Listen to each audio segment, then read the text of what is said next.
5 fantasy novels that'll knock your darn teeth out, and you gotta read. Raiders by the incredible British artist Crom and Daniel Freeman, who I had a chance to meet at LA Comic-Con last year. Hell of a guy. Crom's incredible line art with these beautiful flats creates quite a palette for this fantasy story, perhaps one of my favorite in years. It tells the story of these raiders who keep venturing into this cave to get treasure, and it deals with the theme of the consequence of endlessly seeking treasure as if there are no consequences. What a heartfelt story, a lot of nuance, can't recommend it enough. Blood Realm by Rob Geronimo, hence the t-shirt, Chiron Morville. This is some Game of Thrones level storytelling. It has nuance and layers. It's set in this sprawling fantasy world which has these dark science fiction elements tied into it. It's this huge epic war, is often told through the eyes of a character that seems insignificant, yet he turns the tide of the whole war.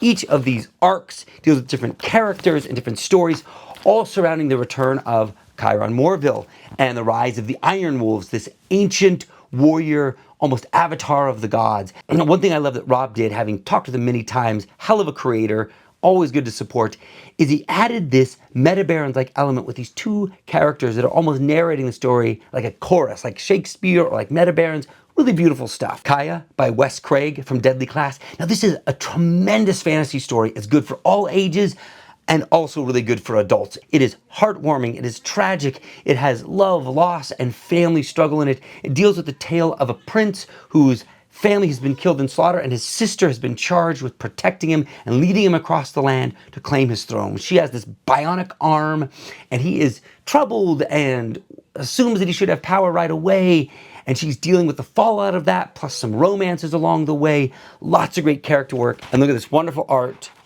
by Wes Craig. Love his stuff. Vanish. This is like the R-rated version of Harry Potter meets a superhero film. It deals with a group of 3 kids who are also in a magic school trying to fight the dark arts. One of the students, who turns out went evil, comes back and is going to kill everybody, and one of the students uses a gun and kills him, breaks all the rules, destroys the fantasy world, and then years later his life is in shambles living in the modern America that we know. But there are superheroes who are actually just wizards from this fantasy school using illusions to hide themselves and pretend like they're superheroes, but really they're dark wizards.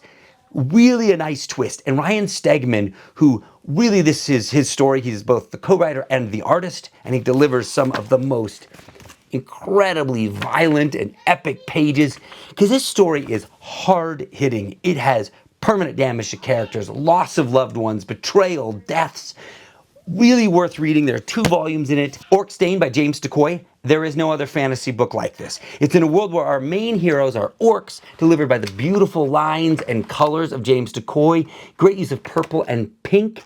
And in this world, they're always talking about a graunch, which is an orc's penis, which they then cut off and chop into pieces and use as coins. I know, kind of crazy. I'm always talking about ripping off somebody's graunch.